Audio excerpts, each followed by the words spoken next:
vamos ler Ezequiel 16, 19 e Isaías 39. Ezequiel 16.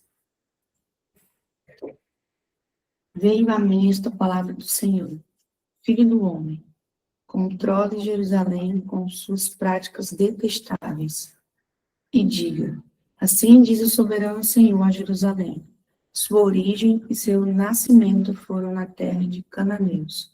Seu pai era um amorreus e sua mãe uma inanita. Seu nascimento foi assim no dia em que você nasceu. O seu cordão umbilical não foi cortado. Você não foi lavada com água para que fique limpo. Não foi esfregada com sal, nem enrolada em panos. Ninguém olhou para você com piedade, nem suficiente compaixão para fazer nenhuma dessas coisas por você. Ao contrário, você foi jogada fora em campo aberto, pois no dia em que nasceu, foi desprezada. Então, passando por dentro, vi você se esperneando em seu sangue. Enquanto você jazia ali em seu sangue, ele disse: viva!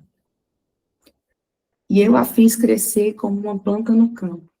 Você cresceu e se desenvolveu, se tornou a mais linda das joias. Seus seios se formaram, os seus cabelos cresceram, mas você ainda estava totalmente nu. Mas também, quando passei de novo por perto, olhei para você e vi que já tinha idade suficiente para amar. Então estendi a minha capa sobre você e cobri a sua nudez. Fiz o juramento e estabeleci uma aliança com você. Palavra do soberano Senhor, e você se tornou minha. Ele deu banho com água, ao lavá-la, limpei meu sangue e a perfumei. Pus-lhe um vestido bordado e sandálias de couro. Eu a vesti de linho fino e a cobri com roupas caras. Adornei-a com joias, pus braceletes em seus braços e uma gargantilha em torno de seu pescoço. Dei-lhe um pendente, pus brinco em suas orelhas e uma linda coroa em sua cabeça. Assim você foi adornada com ouro e prata. Suas roupas eram de linho fino, tecido caro e pano bordado. Sua comida era a melhor farinha, mel, azeite de oliva. Você se tornou minha linda e minha rainha. Sua fama espalhou-se entre as nações por sua beleza, porque o esplendor que lhe dera tornou perfeita a sua beleza. A palavra do soberano Senhor. Mas você confiou em sua beleza e usou sua fama para se tornar uma prostituta. Você concedeu seus favores a todos as que passaram por perto, e a sua beleza se tornou deles. Você usou algumas de suas roupas para adornar altares idólatras, onde levou adiante a sua prostituição. Coisas assim não deveriam acontecer jamais. Você apanhou as joias finas que tinha te dado, joias feitas com o meu ouro. Eita, peraí, que agora eu me perdi, porque eu mexi no computador.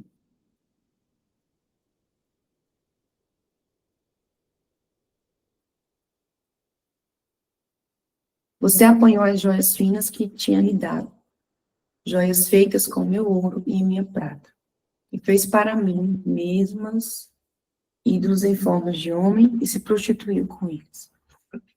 Você também nos vestiu com suas roupas bordadas, e lhe ofereceu o meu óleo e o meu incenso. E até a minha comida lhe dei. E até a comida que lhe dei. A melhor farinha, o azeite de oliva e o mel. Tu lhes ofereceste, tudo como um incenso aromático. Foi isso que aconteceu, diz o soberano Senhor. E você ainda pegou seus filhos e filhas, que você tinha gerado para mim, e os sacrificou como comida para os ídolos. Sua prostituição não foi suficiente?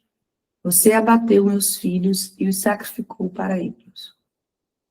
Em todas as suas práticas detestáveis, como em sua prostituição, você não se lembrou dos dias de sua infância, quando estava totalmente nua, esperneando em seu sangue. Ai, ai de você, palavra do soberano Senhor. Somando-se a todas as suas outras maldades, você construiu para si mesmos altares e santuários elevados em cada praça pública.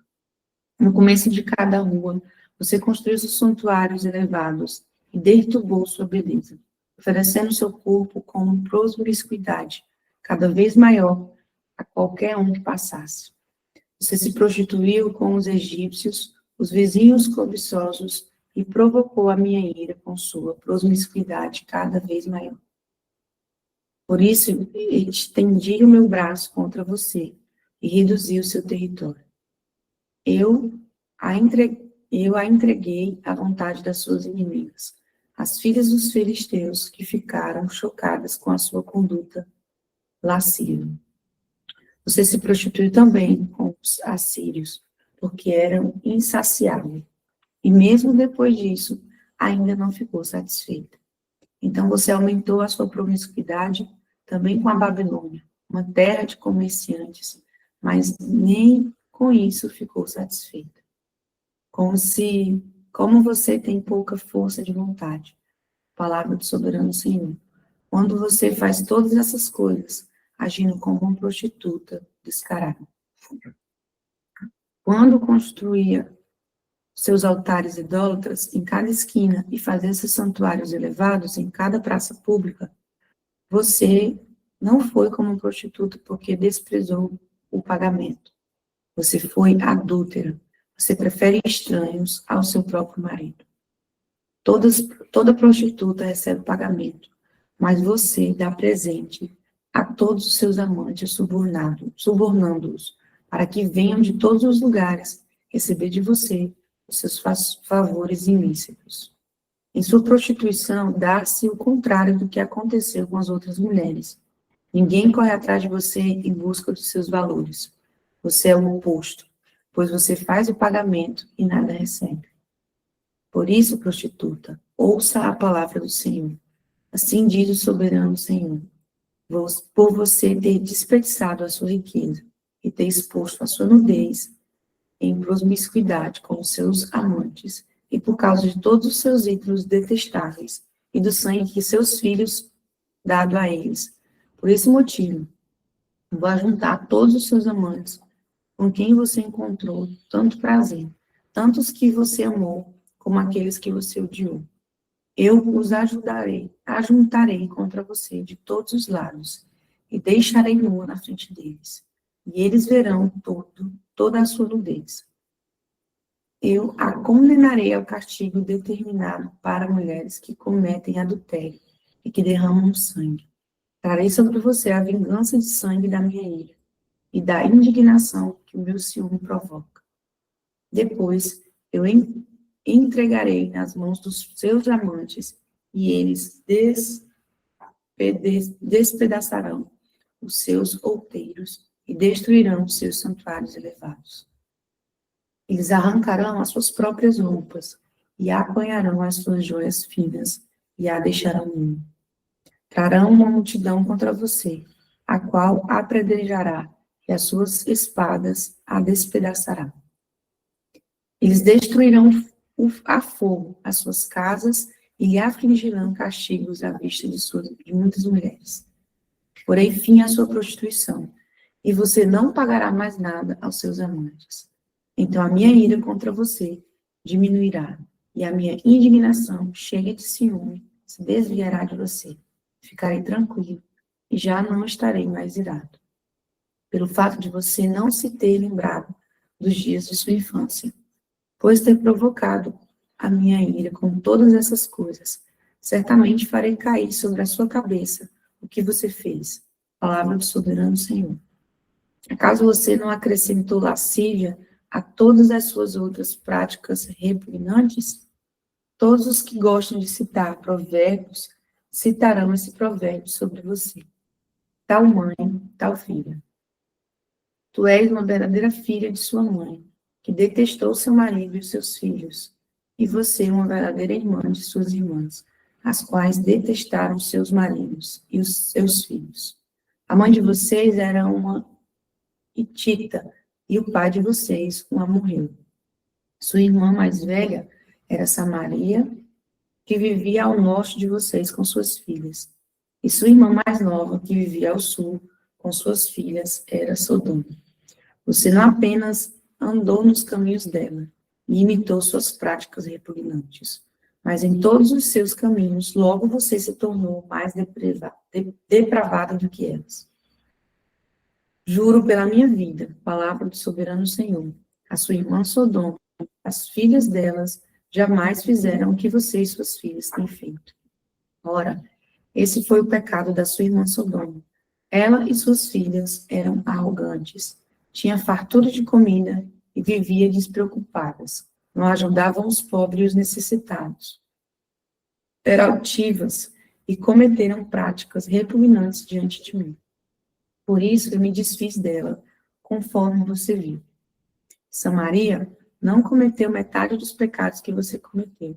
Você tem cometido mais práticas repugnantes do que elas. Tem feito suas irmãs parecerem mais justas, dadas a todas as suas práticas repugnantes. Aguente a sua vergonha, pois você proporcionou algumas justificativas às suas irmãs. Visto que os seus pecados são mais detestáveis que os delas. Elas parecem mais justas do que você. Envergonhe-se, pois, e suporte a sua humilhação, porquanto você fez as suas irmãs parecerem justas. Contudo, eu restaurarei a sorte de Sodoma e de suas irmãs, e de Samaria, e das filhas e sua sorte junto com elas, para que você carregue a sua vergonha e seja humilhada por tudo que você fez, que serviu de consolo para elas. E suas irmãs, Sodoma, com suas filhas, e Samaria com suas filhas, voltarão para o que elas eram antes. E você e suas filhas voltarão aos que eram antes. Você nem merecia o nome de sua irmã Sodoma na época do orgulho que você sentia, antes da sua impiedade ser trazida à tona. Mas agora você é alvo da zombaria das filhas e de Edom, e dos vizinhos dela, e das filhas dos filisteus, de todos os que vivem ao seu redor e que as desprezam. Você sofrerá as consequências da sua lascívia e de suas práticas repugnantes. Palavra do Senhor. Assim diz o Senhor soberano. Eu a tratarei como merece, porque você desprezou o juramento ao romper a aliança. Contudo, eu me lembrarei da aliança que fiz com você nos dias da sua infância, e estabelecerei uma aliança eterna com você. Então você se lembrará dos seus caminhos e se envergonhará quando receber suas irmãs. Tanto a que é mais velha que você, como tanto a que é mais velha do que a mais nova. Eu as darei a você como filhas, não porei com base em minha aliança com você. Por isso, estabelecerei minha aliança com você, e você saberá que eu sou o Senhor. Então, quando eu fizer propiciação em seu favor por tudo que você tem feito, você se lembrará e se envergonhará, e jamais voltará a abrir a boca por causa da sua humilhação. Palavra do soberano Senhor. Ezequiel 17. Veio a mim essa palavra do Senhor. Filho do homem, apresente uma alegoria e conte uma parábola à nação de Israel. Diga a eles, assim diz o soberano Senhor, uma grande águia com asas poderosas, penas longas e basta plumagens de cores variadas, veio ao Líbano, operando-se do alto de um cetro. Arrancou seu ombro, pois mais alto, e o levou para uma terra de comerciantes, onde o plantou numa cidade de mercadores. Depois, apanhou um pouco de sementes da sua terra e a pôs em solo fértil. Ela as plantou como um salgueiro junto a muita água. E elas brotaram e formaram uma videira baixa e copada. Seus ramos se voltaram para a águia, mas as suas raízes permaneceram debaixo da videira. A videira desenvolveu-se e cobriu-se de ramos, brotos e folhas. Mas havia outra águia grande, com asas poderosas e ricas plumagens. A videira lançou suas raízes na direção dessa águia, desde aquele lugar onde estava plantada, e estendeu seus ramos para ela em busca de água. Ora, ela havia sido plantada em terreno bom, junto a muita água, onde produzia ramos, daria frutos, se tornaria uma videira viçosa. Diga a eles, assim diz o soberano Senhor, ela vingará, não será desraizada, e seus frutos não serão arrancados dela para que ela seque. Tudo o que brota dela secará. Não serão precisos nem braços fortes, nem muitas pessoas para arrancá-la pela raiz. Ainda que seja transplantada, será que vingará? Não secará totalmente quando o vento do Oriente a atingir, murchando e desaparecendo do lugar onde crescia? Veio depois a mim essa palavra do Senhor. Diga a essa nação rebelde: você não sabe o que essas coisas significam? Digam a eles: o rei da Babilônia foi a Jerusalém, tirou de lá seus reis e seus nobres, e os levou consigo de volta à Babilônia. Depois fez um tratado com um membro da família real e o colocou sob juramento. Também levou embora os líderes da terra para humilhar o rei e torná-lo incapaz de voltar a erguer-se, garantindo apenas a sua sobrevivência pelo cumprimento do seu tratado. Mas o rei se revoltou contra ele e enviou mensagem ao Egito, pedindo cavalos e um grande exército. Será que ele se sairá bem? Escapará aquele que age dessa maneira? Romperá ele um tratado e ainda assim escapará? Juro pela minha vida, palavra do soberano Senhor, que se ele morrerá na Babilônia, na terra do rei que o pôs no trono, cujo juramento ele desprezou e cujo tratamento ele rompeu. Ó Faraó, com seu poderoso exército e seus batalhões, não será de nenhuma ajuda para ele na guerra. Quando rampas são construídas e obras de cerco são erguidas para destruir muitas vidas. Ele desprezou o juramento quando rompeu o tratado. Como deu a mão, empenhou e fez todas essas coisas, de modo algum escapará. Por isso, assim diz o soberano Senhor, juro pela minha vida que farei cair sobre a cabeça deles o meu juramento, que ele desprezou, e minha aliança que ele rompeu. Estenderei sobre ele a minha rede, e ele será pego em meu laço. Eu o levantarei para a Babilônia, e ali executarei juízo sobre ele, porque me foi fiel. Todas as suas tropas em fuga cairão pela espada, e os sobreviventes serão espalhados aos ventos. Então vocês saberão que eu, o Senhor, falei. Assim diz o soberano Senhor. Eu mesmo apanharei um grupo bem do alto de um cetro e o plantarei. Arrancarei um renovo tenro de seus ramos, mais alto, e o plantarei no monte alto e imponente. Nos montes altos de Israel, eu o plantarei. Ele produzirá galhos e dará fruto e se tornará um cedro viçoso. Pássaros de todo tipo de alinhares nele se alinharão nele. Encontrarão abrigo à sombra dos seus galhos. Todas as árvores do campo saberão que eu, o Senhor, faço cair a árvore alta e faço crescer bem alto árvores baixas. Eu resseco a árvore verde e faço florescer a árvore seca. Eu, o Senhor, falei, e eu o farei. Esta palavra do Senhor veio a mim. O que é que vocês querem dizer quando citam esse provérbio sobre Israel? Os pais comem uvas verdes e os dentes dos filhos se esgotam. Juro pela minha vida, palavra do soberano Senhor, que vocês não citarão mais esse provérbio em Israel, pois todos me pertencem, tanto o pai como o filho me pertencem. Aquele que peca é que morrerá. Suponhamos que haja um certo justo que faz o que é certo e direito.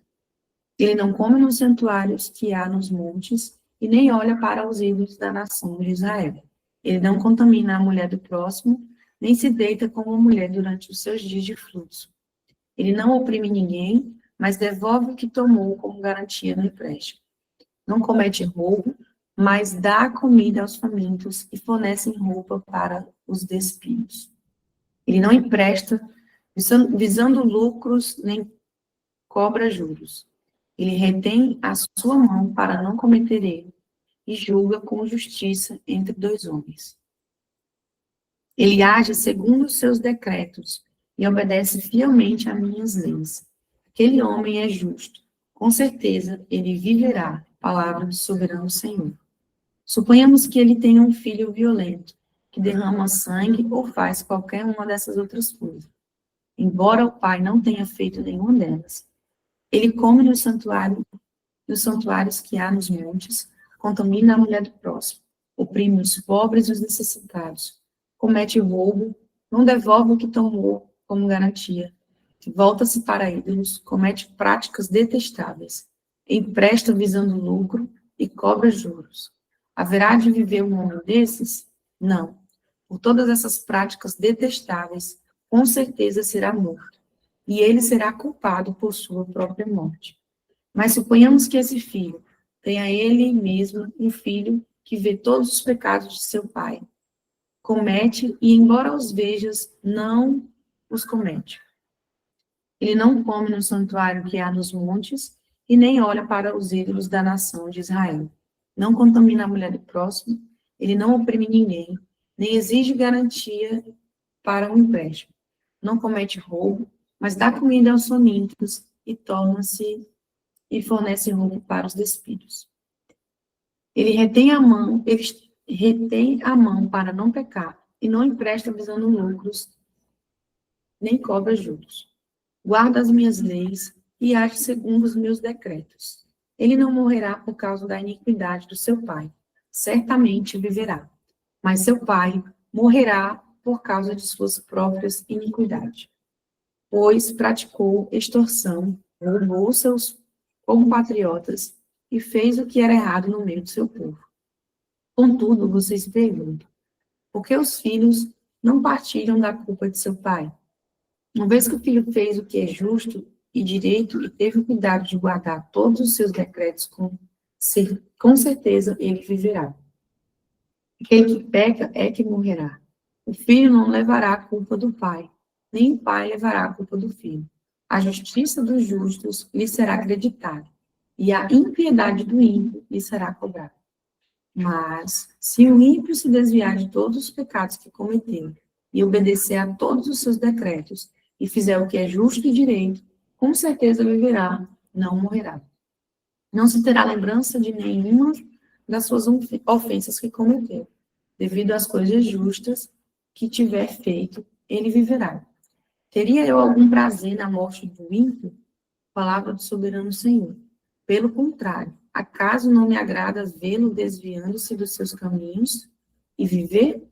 Se, porém, um justo se desviar de sua justiça e cometer pecado, e as mesmas práticas detestáveis dos ímpios, deverá ele viver? Nenhuma das coisas justas que fez será lembrado, por causa da infidelidade de que é culpado e por causa dos pecados que cometeu, ele morrerá. Contudo, vocês dizem, o caminho do Senhor não é justo. Ouçam a nação de Israel. O meu caminho é justo? Não são os meus caminhos que são injustos? Se um justo desviar-se de sua justiça e cometer pecado, ele morrerá por causa disso. Por causa do pecado que cometeu, morrerá. Mas se um ímpio se desviar da sua maldade e fizer o que é justo e direito, ele salvará a sua vida. Por considerar todas as ofensas que cometeu e se desviar delas, ele com certeza viverá, não morrerá. Contudo, a nação de Israel diz, o caminho do Senhor não é justo. São injustos os meus caminhos, ó nação de Israel. Não são os seus caminhos que são injustos? Portanto, ó nação de Israel, eu os julgarei, a cada um de acordo com os seus caminhos. Palavra do soberano Senhor. Arrependam-se, desviem-se de todos os seus males, para que o pecado não cause a queda de vocês. Livrem-se de todos os males que vocês cometeram e busquem um coração novo, e um espírito novo, porque deveria morrer, ó nação de Israel. pois não me agrada a morte de ninguém. Palavra do soberano Senhor. Arrependam-se e vivam. Ezequiel 19. Levante um lamento pelos príncipes de Israel e diga que Leoa era sua mãe entre os leões. Ela se deitava entre os leãozinhos e criava seus filhotes. Criou um dos seus filhotes e ele se tornou um leão forte. Ele aprendeu a despedaçar a presa e devorou homens. As nações ouviram a seu respeito e ele foi pego na cova delas. Elas o levaram com ganchos para o Egito. Quando ela viu que a sua esperança não se cumpria, quando viu que se havia ido a sua expectativa, escolheu outro de seus filhotes e fez dele um leão forte. Ela vagueou entre os leões, pois agora era um leão forte. Ele aprendeu a despedaçar a presa e devorou os homens. Arrebentou suas fortalezas e devastou suas cidades. A terra e todos que nela estavam ficando aterrorizados com o seu rugido. Então as nações vizinhas o atacaram, estenderam sua rede para apanhá-lo, e ele foi pego na armadilha que fizeram. Com gancho, elas o puxaram para dentro de uma jaula e o levaram ao rei da Babilônia. Elas os colocaram na prisão, de modo que não se ouviu mais o seu rugido nos montes de Israel. Sua mãe era como uma vinde e suas vinhas plantadas junto à água. Era frutífera e cheia de ramos, graças a muitas águas, seus ramos eram fortes, próprios para cedro de um governante. Ela cresceu e subiu muito, sobressaindo-se a folhagem espessa. Chamava a atenção por sua altura e por seus muitos ramos. Mas foi desarraigada com fúria e atirada ao chão. O vento oriental a fez murchar. Seus frutos foram arrancados. Seus fortes galhos secaram e o fogo os consumiu. Agora ela está plantada no deserto, numa terra seca e sedenta. Fogo espalhou-se de um dos seus ramos principais e consumiu toda a ramagem. Nela não resta nenhum ramo forte que seja próprio para o cetro de um governante. Esse é um lamento, e como lamento deverá ser empregado. Isaías 39. Naquela época, Mesotateque Baladã, filho de Baladã, rei da Babilônia, enviou a Ezequias cartas e um presente, porque soubera de sua doença e de sua recuperação. Ezequias recebeu com alegria os enviados e os mostrou-lhe o que havia em seus depósitos. A prata, o ouro, as especiarias, o óleo fino, todo o seu artesanal e tudo o que se encontrava em seus tesouros. Não havia nada em seu palácio ou em todo o seu reino que Ezequias não lhe mostrasse. Então o profeta Isaías foi ao rei Ezequias e perguntou: o que aqueles homens disseram e de onde eles vieram? De uma terra distante, Ezequias respondeu. Eles vieram da Babilônia para visitar. O profeta perguntou: o que eles viram em seu palácio? Ezequias respondeu: viram tudo o que há em meu palácio. Não há nada em meus tesouros que não lhe tenha mostrado. Então Isaías disse a Ezequias: ouça a palavra do Senhor dos Exércitos. Um dia, tudo o que há em seu palácio, bem como tudo o que os seus antepassados acumularam até hoje, será levado para a Babilônia. Nada ficará, diz o Senhor. E alguns de seus próprios descendentes serão levados, e se tornará eunucos no palácio do rei da Babilônia. É boa a palavra do Senhor que você falou, Ezequiel respondeu, pois pensou, haverá paz e segurança enquanto eu viver. Amém. Amém. Amém, amém. Gente, muito forte, né? Muito forte essa leitura dessa manhã. E eu estava lendo também, né? E como que eu fui muito ministrado e gostaria de trazer essa reflexão nessa manhã. Aquilo que Deus quer ministrar nessa manhã. Trazendo uma reflexão, né? O que me chamou a atenção e é onde eu gostaria de trazer na porção de hoje a reflexão que está em Ezequiel 16, que vai de 59 ao 62. É uma passagem que fala, né, assim, que assim diz o soberano Senhor: eu a tratarei como merece, porque você desprezou o meu juramento ao romper o que, gente? A aliança. Contudo, eu me lembrarei da aliança que fiz com você nos dias da sua infância e estabelecerei uma aliança eterna com você.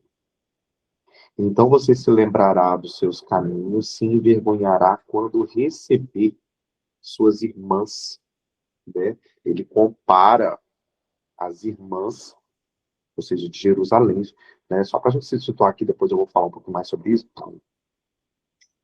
como Sodoma e Gomorra e Samaria. Foram duas cidades que se corromperam totalmente, assim, né? E eu as darei a você como filhas, não, porém, com base em minha aliança com você. Por isso estabelecerei a minha aliança com você, e você saberá que eu sou o Senhor. Então, aqui, o profeta Ezequiel, ele começa a fazer uma descrição, né, de uma alegoria.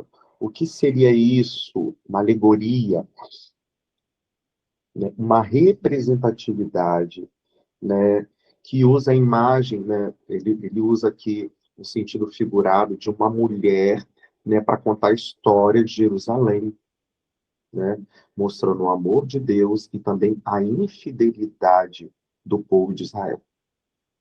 Então ele cita: contudo, eu me lembrarei da aliança que fiz com você nos dias da sua infância. Gente, isso aqui, olha, eu estava lendo e me marcou muito, que é muito forte isso. Porque essa parte me chamou a atenção, por quê? Na sua infância. Por que ele cita na sua infância? Porque é uma fase onde ainda nós somos nós somos bebês na fé, sem entendimento das coisas. E ele vai discorrendo que no decorrer do seu crescimento, né, ele foi adornando essa mulher. Ou seja, ele foi adornando com joias de ouro, de prata e de vestido caríssimos, né, de linho fino. Sabe o que é isso? Conhecimento da verdade, dos princípios. Isso é uma das maiores riquezas que nós podemos receber de Deus. E na verdade, nós viemos, a palavra acho que talvez não é certa, eu não vou saber conjugar aqui certo, tá, gente? Mas me releve aí. Nós estamos constantemente sendo adornados com ouro, com prata, com vestidos, com vestes de linho puro, fino, de verdade, de conhecimento, né? Só que muitas vezes o que a gente prefere fazer? Nós precisamos, nós, nós opinamos. Quando eu falo nós, eu estou colocando no sentido geral, tá? Nós opinamos, nós escolhemos quebrar um princípio, né? Ou seja, Deus estava falando: te enchi de toda a verdade, de conhecimento, mas você escolheu o quê? Se prostituir.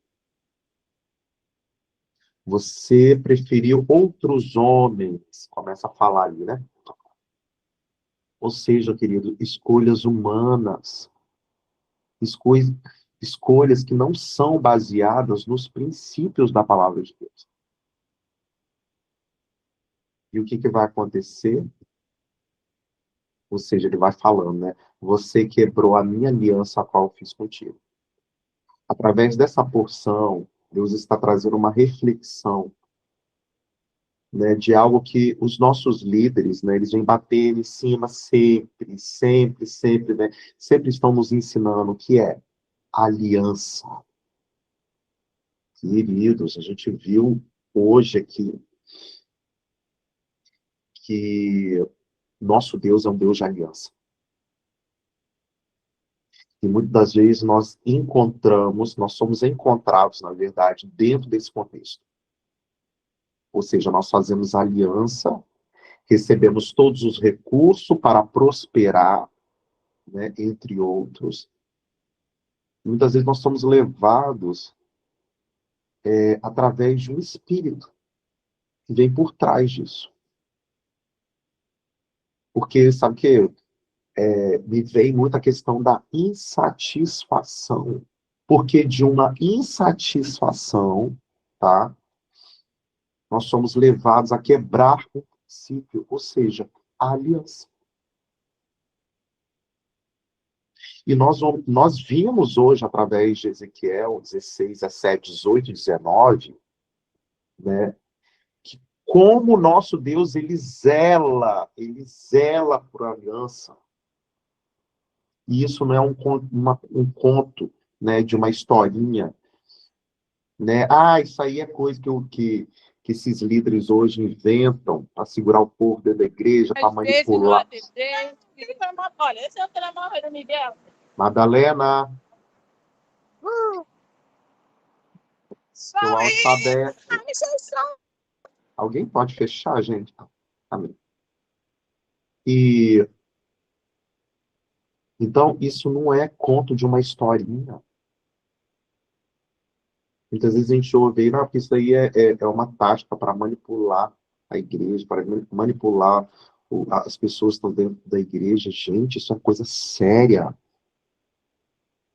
Isso é sério. E nós vemos aqui através de um profeta, um dos maiores profetas que a Bíblia já pôde descrever, o profeta Ezequiel. E aí ele vai, e muitas vezes nós escolhemos o quê? Nos prostituir. Nós escolhemos nos prostituir. Ele vai falando, né? Você escolheu se prostituir. E nós escolhemos o quê? Prostituir com o quê? Com pecado, né? Óbvio. Com a desobediência, mas com orgulho. O nosso querer de muitas vezes ser independente. Porque muitas vezes a gente levou uma correção, porque muitas vezes nós, dentro do nosso crescimento, é necessário o confronto, que dói, e aí a gente escolhe se prostituir, a quebrar um princípio. E o profeta, ele vai falando, você sofrerá as consequências disso. E muitas vezes, quando se quebra esse princípio, as pessoas acham que elas estão sendo amaldiçoadas. Tá? E o que vai acontecer aqui, gente? Sobe aqui. Elas vão acreditando que elas vão ser amaldiçoadas, mas na verdade não é isso. Porque o nosso Deus é um Deus de princípios. Nosso Deus é um Deus de princípios. E ele deixa claro, né, no final, aqui, vou pegar o texto aqui novamente. Ele fala assim, ó, por isso estabelecerei a minha aliança com você e você saberá que eu sou o Senhor. O nosso Deus é um Deus de princípio e o nosso Deus é um Deus de aliança. Você escolherá se prostituir com seu orgulho, né, muitas vezes com o nosso querer ser independente, mas a aliança de Deus que ela é eterna. E nós vamos colher as consequências disso, nós vamos sofrer as consequências disso, e a gente precisa entender, parar de ficar tentando projetar, entendeu? Naquelas pessoas que Deus colocou nas nossas vidas para nos ensinar, para nos adornar de conhecimento, de verdade, e dizer que nós estamos sendo amaldiçoados. Nós vamos colher a partir do momento que a gente quebrar esse princípio. Isso está na palavra, isso é espiritual. Então são questões de escolhas. Você escolhe. Você escolhe, mas a aliança de Deus com você, ou seja, comigo, com todos nós, é eterna. Nós vamos colher as consequências, mas a aliança que ele tem conosco é eterna e não se quebra. Amém? Fica essa reflexão hoje para nós, tá? Para a gente meditar, né? Para a gente, Senhor, aonde tiver insatisfação, né? Que isso venha a ser colocado de uma forma madura, né? A gente precisa chegar com pessoas maduras diante dos nossos líderes, diante do discipulador, diante de quem Deus colocou na sua vida para te orientar. Que a gente já viu aqui também no Maná que essas pessoas são voz profética de Deus nas nossas vidas. E a gente sair da insatisfação, porque através da insatisfação ela vai gerar uma imaturidade, e através da imaturidade a gente vai ser levado a quebrar o princípio, ou seja, quebrar a aliança. Que essa palavra possa ministrar o nosso coração e nós possamos, sim, crescer em conhecimento através da verdade, através dos princípios. Amém, queridos? Shalom, shalom, shalom a todos.